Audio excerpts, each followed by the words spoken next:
Joining me now is Edward Djerejian. He's the former U.S. ambassador to Syria and Israel and director of Rice University's Baker Institute for Public Policy. Sorry for stumbling over your name, sir. I apologize. I'm used to it. I'm so sorry. I want to get right to those reports out of Interfax this morning. Bashar al-Assad saying he will indeed hand over chemical weapons, but not because of any U.S. threat. Is that a credible statement?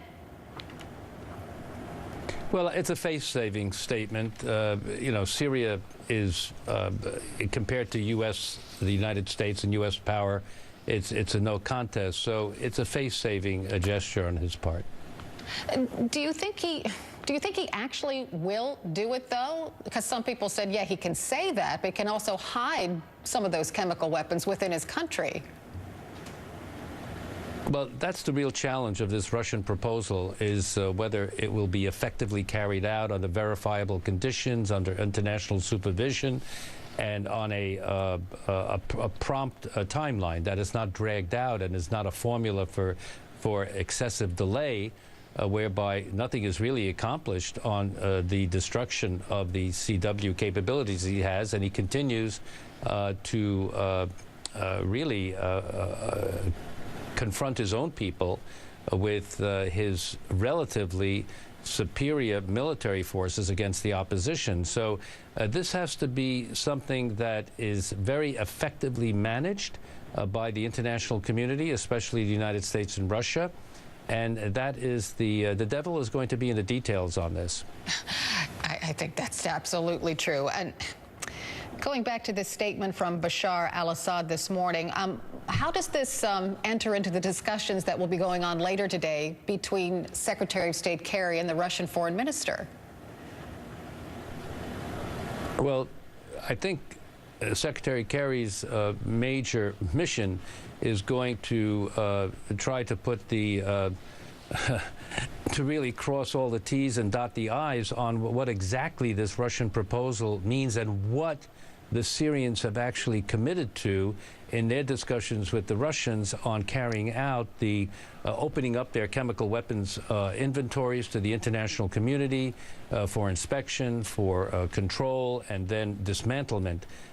This is a major effort. That's why I think, as you had in your storyline this morning, the delegations have experts with them.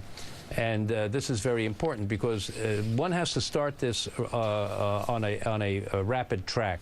It cannot become a formula for delay so that 6 months from now we're facing the same problem and the United States president is going to once again be contemplating or have to contemplate military action because nothing has been done. Well, let's talk about military action, because the United States wants that on the table. Russia wants that off the table. You could sort of read between the lines with what Bashar al-Assad said today. You know, I'll hand over my weapons, but wouldn't Russia be saying to Syria, well, we're going to get that military thing off the table. You don't have to worry about that anymore?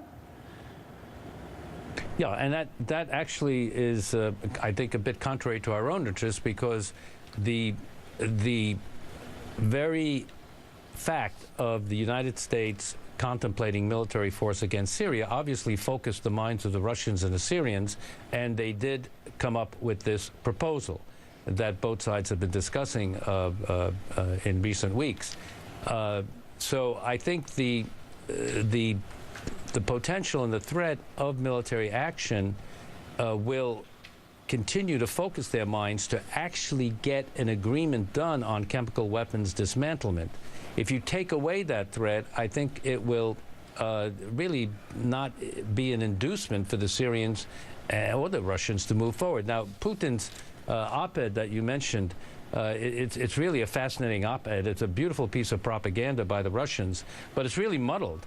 But the major message he has in that op-ed is that the use of force today can only be done under the principle of self-defense, if you're being attacked, under imminent attack, or with United Nations Security Council approval. So Putin is laying down his interpretation of international law that you cannot do it independently. The United States does not have the right to independently attack Syria or any other country. That's his major message in this op-ed. But when you look at the whole op-ed, it's rather muddled because he talks about that, which is the major message, but then he talks about American exceptionalism and criticizes American exceptionalism. I find that really bizarre coming from the Russian president. Yeah, we're going to talk a lot more about that later. Edward Djerejian, thank you so much for joining us, a former U.S. ambassador to Syria. We really appreciate it.